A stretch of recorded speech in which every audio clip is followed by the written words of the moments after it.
ओम stenography में आपका स्वागत है। आशा करते हैं आप सभी अच्छे होंगे। ओम स्टेनोग्राफी द्वारा RSM SSB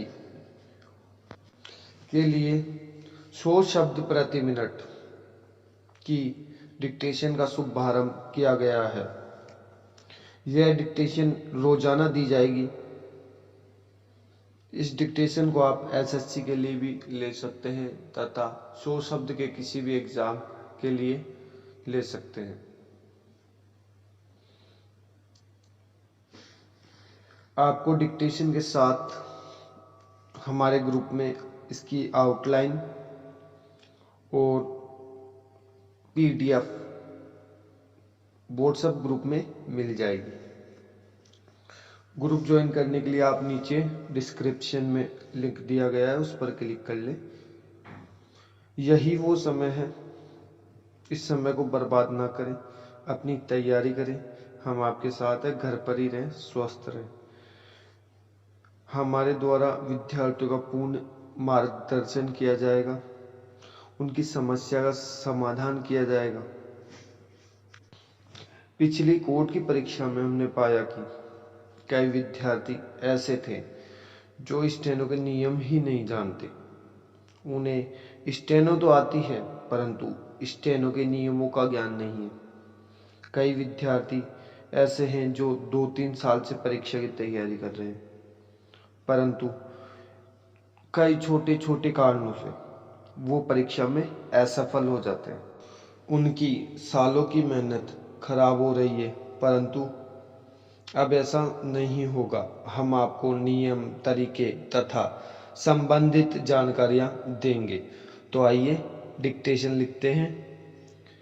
डिक्टेशन लिखने से पहले आप चैनल को लाइक, शेयर, सब्सक्राइब जरूर करें ताकि इन डिक्टेशन का लाभ और भी विद्यार्थी ले सकें और हम आपके लिए रोजाना नई नई चीजें ला सकें।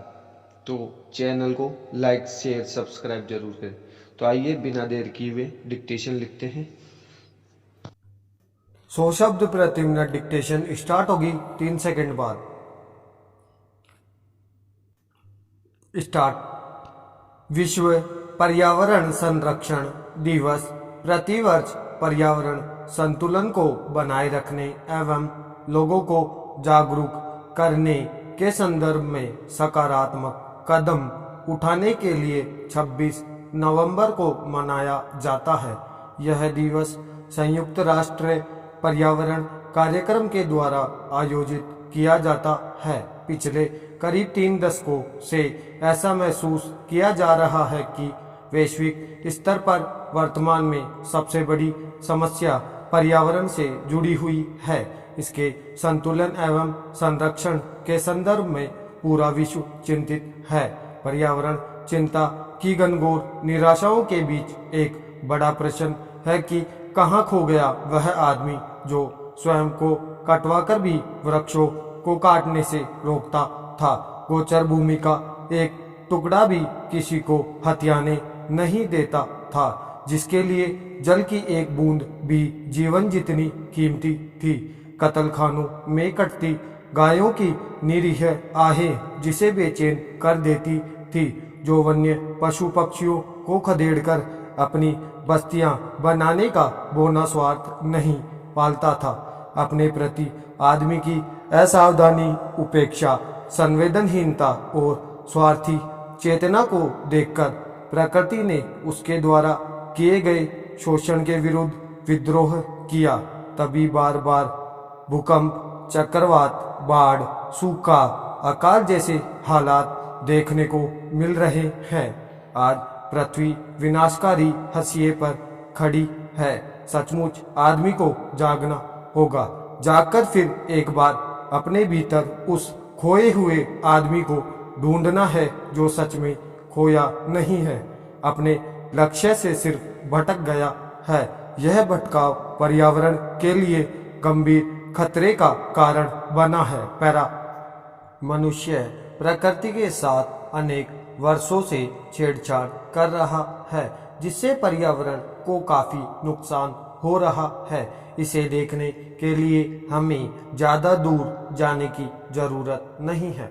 धरती पर बढ़ रही बंजर भूमि, फैलते रेगिस्तान, जंगलों का विनाश, लुप्त होते पेड़ पौधे और जीव जंतु, दूषित होता पानी, शहरों में प्रदूषित हवा और हर साल बढ़ते बाढ़ एवं सूखा, ग्लोबल वार्मिंग, वैश्विक तापमान वृद्धि, ग्लेशियर पिघलना, ओजोन का क्षतिग्रस्त होना आदि इस बात का सबूत हैं कि हम धरती और पर्यावरण की सही तरीके से देखभाल नहीं कर रहे।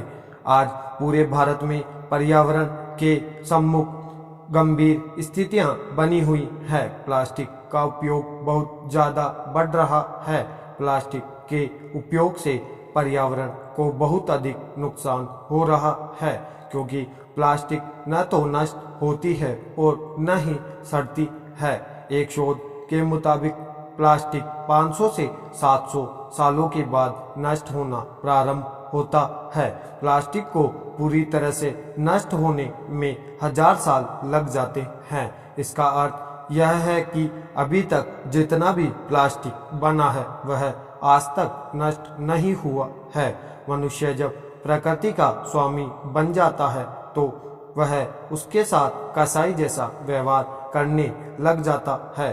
पश्चिम की सभ्यता की उपलब्धियों और उसके आधार पर दुनिया पर उसका आर्थिक साम्राज्य उन देशों के लिए भी अनुकरणीय बन गया है जिनकी लूट खसोट से वे वैभवशाली बने।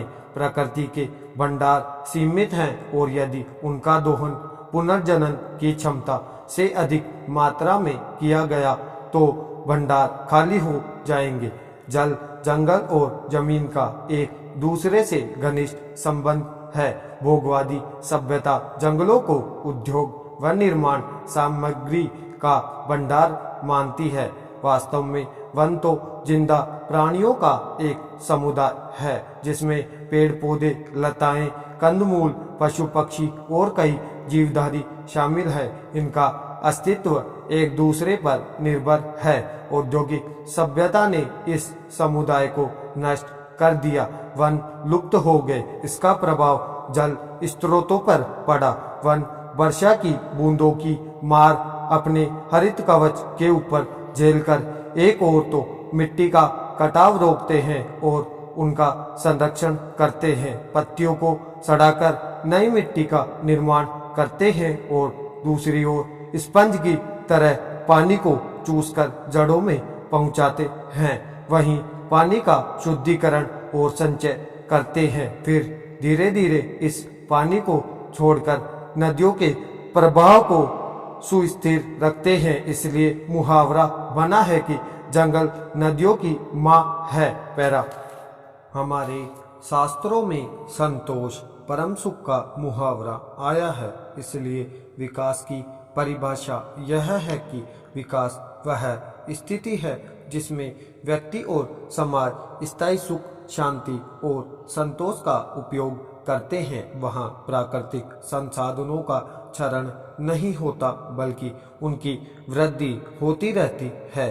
दूसरा, जिससे एक व्यक्ति या समूह का लाभ होता है उससे दूसरों की क्षति न हो। विकास के कारण समाज में असंतुलन पैदा नहीं होना चाहिए। असंतुलन असंतोष की जननी है। इन स्थितियों में आज की भोगवादी सभ्यता को प्राथमिकता बाहुल्य के स्थान पर सादगी और संयम को सर्वोच्च प्राथमिकता देनी होगी। सौभाग्य से भारतीय संस्कृति में सादगी और संयम का पालन करने वाले ही समाज में पूज्य और सबसे प्रतिष्ठित व्यक्ति माने जाते रहे हैं। महात्मा गांधी ने भारतीय संस्कृति के इस संदर्भ को स्वयं अपने आचरण द्वारा पुनः जीवित कर सारी दुनिया को राह बता दी।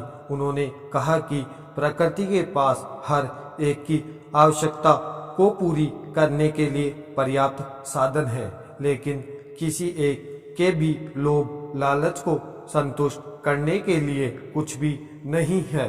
निश्चित रूप से कई वस्तुएं ऐसी होंगी जिनके बिना हमारा काम नहीं चल सकता। इसके विकल्प ढूंढने होंगे। पैरा।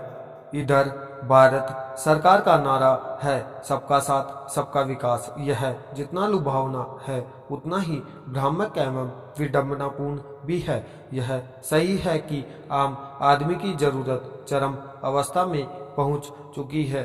हम उन जरूरतों को पूरा करने के लिए विकास की कीमत पर्यावरण के विनाश से चुकाने जा रहे हैं। पर्यावरण का बढ़ता संकट कितना गंभीर हो सकता है, इसको नजरअंदाज करते हुए सरकार राजनीतिक लाभ के लिए और विकास की बात कर रही है, जिसमें विनाश की आशंकाएं ज्यादा है।